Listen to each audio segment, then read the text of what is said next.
Bismillahirrahmanirrahim. Apa kabar Kofizen semuanya? Semoga kita selalu dalam lindungan Allah Subhanahu wa taala. Kofizen semuanya, sebagai bentuk keadilan, maka saya akan membuat banyak video tentang hal-hal nyeleneh dari masalah agama, termasuk juga masalah agama Islam. Jadi saya tidak hanya akan mengkritisi masalah Kristen yang selama ini selalu menyerang Islam, tapi saya juga meluruskan apa yang menjadi pemelencengan di dalam Islam. Nah, ini kita akan membahas sedikit tentang zikir-zikir yang kita omongkan konyol gitu. Kita lihat sendiri seperti apa zikir-zikirnya itu. Nah, kan lihat. Jadi sampai seperti itu kan, gerakannya sampai seperti itu. Ya kalau kita ngomong ini aja udah kacau gitu loh. Mereka udah campur jadi satu, laki-laki dan perempuan. Tambah lagi nih yang perempuan sampai kejang-kejang seperti itu. Ini model zikir-zikir apa kayak gini ini kan. Bisa kita lihat, ini nggak mungkin diajarkan oleh Rasulullah Shallallahu Alaihi Wasallam. Ini pasti sesuatu yang nggak benar gitu. Karena nggak mungkin zikir sampai seperti ini. Zikir itu kan mengingatkan kita kepada Allah Subhanahu Wa Taala. Itu kan tujuan zikir, supaya kita banyak mengingat Allah Subhanahu Wa Taala. Bagaimana mungkin orang berzikir jadi gila? Itu nggak mungkin. Nah, koefisien semuanya, coba ini juga sama ini. Kumpulan bapak-bapak ini majelis zikir atau majelis apa kita nggak tahu ya. Yang jelas mereka berkumpul di situ untuk zikir-zikir. Lihat kelakuan mereka seperti apa. Jadi aneh ya kalau kita ngelihat mereka ini aneh gitu, zikirnya itu sudah keterlaluan gitu loh. Kalau kita ngomong apakah seperti ini pantas, jelas nggak pantas dong. Ini di hadapan Allah, kita berzikir itu kan mengingat Allah, mengagungkan Allah Subhanahu wa taala. Sekarang kita bayangkan ketika kita sedang berhadapan dengan seorang gubernur. Nah, kita memuji gubernur dengan cara seperti ini. Kita memuji seorang bupati dengan cara seperti ini, atau memuji presiden dengan cara seperti ini. Yang ada, kita malah ditangkap, masukin penjara gitu loh. Kenapa? Kita dianggap aneh, dianggap nyeleneh gitu loh. Ya, tapi kembali lagi, biasanya kita kalau mengingatkan saudara-saudara kita yang nyeleneh seperti ini untuk kembali lagi kepada ajaran yang benar, ajaran yang lurus, malah kita yang diteriakin sesat.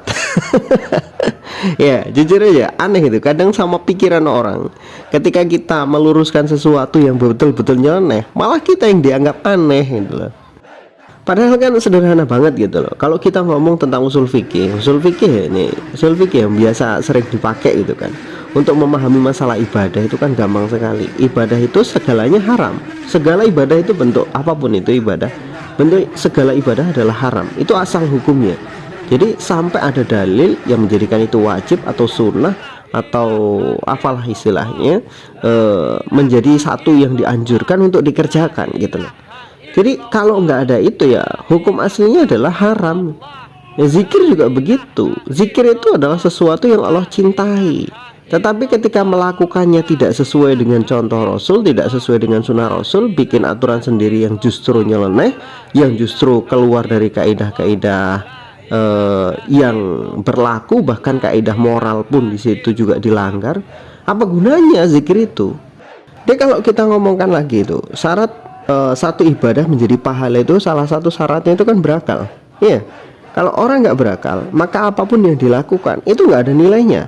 Salah tidak dianggap dosa, benar tidak dianggap pahala. Itu orang nggak berakal. Zikir juga. Kalau seorang melakukan zikir, kemudian dia menjadi gila, menjadi kesurupan kan gila tuh, nggak sadar itu. Maka jelas sekali pahalanya nggak ada. Karena kan ketika dia zikir itu dia menjadi gila. Bagaimana caranya orang yang gila mendapatkan pahala? Itu bertentangan total ya. Jadi harus waras. Makanya orang zikir harus waras.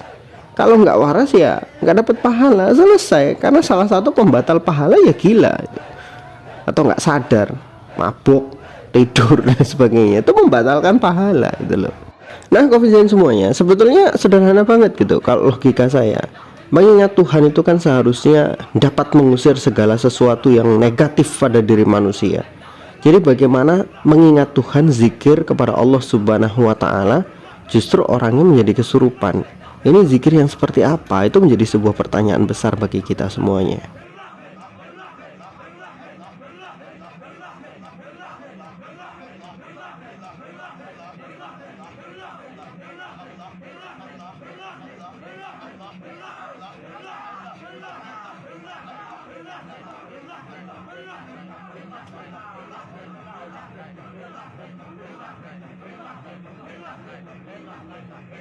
Netizen semuanya, sekarang ini lagi marak-maraknya zikir yang kita bisa sebut sebagai zikir koplo, zikir tapi yang berlebihan, zikir yang keluar dari jalurnya, zikir yang tidak relevan dengan tujuan zikir itu sendiri, zikir yang sudah melenceng jauh dari apa yang diajarkan oleh Rasulullah SAW.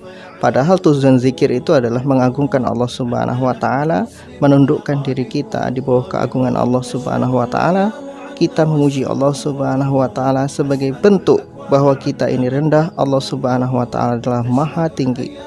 Nah, apa sih sebetulnya fungsi dari zikir itu dan bagaimana sih tata caranya? Sudah Allah Subhanahu wa taala sebutkan di dalam Al-Qur'an. Wadhkur rabbaka fi nafsika tadarruan wa khifatan wa dunal jahri minal qawli bil ghudwi wal asal wa la takum minal ghafilin. Allah Subhanahu wa taala menyebutkan, dan ingatlah Tuhanmu, wadhkur rabbaka, dan ingatlah Tuhanmu fi nafsika, pada dirimu. Bagaimana? Tadarruan wa khifah. Tadarru dengan rendah hati, khifah rasa khawatir, rasa takut. Kata khifah juga bisa berarti dengan kata-kata yang lemah lembut, yang tidak keras. Itu khifah. Wadunal jahri, tidak mengeraskan suara, minal qawli, dari perkataan, dari suara kita, dari ucapan kita, bil ghudwi wal asal, yang kita bisa lakukan zikir itu baik dalam keadaan petang maupun dalam keadaan pagi hari. Wala takum minal ghafilin, dan janganlah kamu menjadi orang-orang yang lalai. Nah, disinilah Allah Subhanahu wa taala sudah menyebutkan, sudah mengajarkan kepada kita tentang zikir itu seperti apa. Jadi, zikir itu pada dasarnya Allah Subhanahu wa taala wajibkan kepada umat Islam, kepada hamba-hambanya, sebagai satu sarana untuk mendekatkan diri kepada Allah Subhanahu wa taala dengan cara yang sudah Allah Subhanahu wa taala tentukan, dengan sangat beradab. Itu. Jadi ada adab-adabnya, ada etika di situ yang Allah Subhanahu wa taala tanamkan, yaitu ketika kita berzikir kepada Allah Subhanahu wa taala, Tuhan yang Maha Agung, maka kita harus betul-betul menundukkan diri kita harus betul-betul merendahkan diri kita kepada Allah Subhanahu wa taala dengan pengagungan kepada Allah Subhanahu wa taala setinggi-tingginya kepada Allah. Itu adalah sebuah etika. Maka ketika zikir dilakukan dengan sesuatu yang keluar dari etika itu, berlebihan, justru terkesan dengan main-main atau melenceng dari tujuan awal zikir itu sendiri, maka itu pasti tidak akan mendapatkan manfaat seperti yang Allah Subhanahu wa taala inginkan di dalam ayatnya. Dan begini kofizen semuanya, apalagi kalau zikir-zikirnya sampai sampai joget-joget, kemudian sampai melakukan hal-hal yang justru tidak pantas kita lihat sendiri. Bahkan ketika kita melihatnya sendiri pun itu merasa aneh itu. Masa sih zikir begitu? Masa sih zikir begitu? Kok malah kayak ibadahnya orang-orang Kristen kan gitu. Ini menjadi satu hal yang justru keluar dari situ. Sedangkan Rasulullah SAW sendiri sudah melarang kita untuk meniru-niru bagaimana orang lain beribadah. La tattabi'unna sunanal ladzina min qablikum shibran bi shibrin wa zira'an bi zira'in hatta law dakhulu juhrad dabbi lattaba'tumuhum. Kalian, kata Rasulullah SAW, akan mengikuti kebiasaan orang-orang sebelum kalian. Sunanal ladzina min qablikum, shibran bi shibrin, sejengkal demi sejengkal, sedepa demi sedepa, sehasta demi sehasta, zira'an bi zira'in, hatta law dakhalu fi juhrid dabbi lattaba'tumuhum, sampai kalaupun mereka itu masuk ke lubang biawak sekalipun kalian ngikut. Siapa, kata para sahabat, wahai Rasulullah, apakah mereka itu al-Yahud dan Nasara? Apakah mereka orang-orang Yahudi dan Nasrani? Rasulullah bersabda, faman, siapa lagi kalau bukan mereka yang kita ikuti? Artinya orang-orang setelah Rasulullah SAW itu sudah Rasulullah prediksi bakal mengikuti jejaknya orang-orang Nasrani, orang-orang Yahudi yang merubah agama mereka, mengikuti mereka dalam masalah seperti itu. Sudah ada tata cara dalam masalah beribadah, malah memilih ibadah-ibadah yang tidak ada tata caranya. Adapun kemudian kalau kita membahas masalah zikir setelah sholat, misalkan zikir setelah sholat itu ada yang jahar, ada sir. Jahar itu bukan teriak-teriak loh.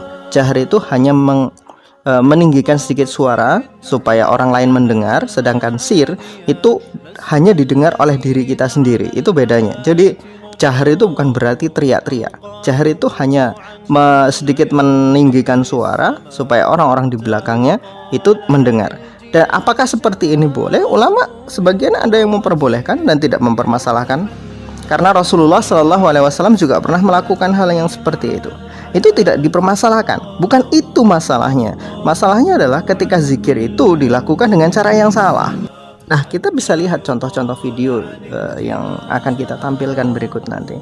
Itu adalah zikir-zikir yang sebetulnya tidak ada ajarannya sama sekali, dan itu sudah keluar dari tuntunan zikir yang diajarkan oleh Allah Subhanahu wa taala dalam Al-Qur'an dan hadis-hadis Rasulullah SAW, dan juga sudah keluar dari tujuan zikir itu sendiri. Wallahu a'lam bishawab.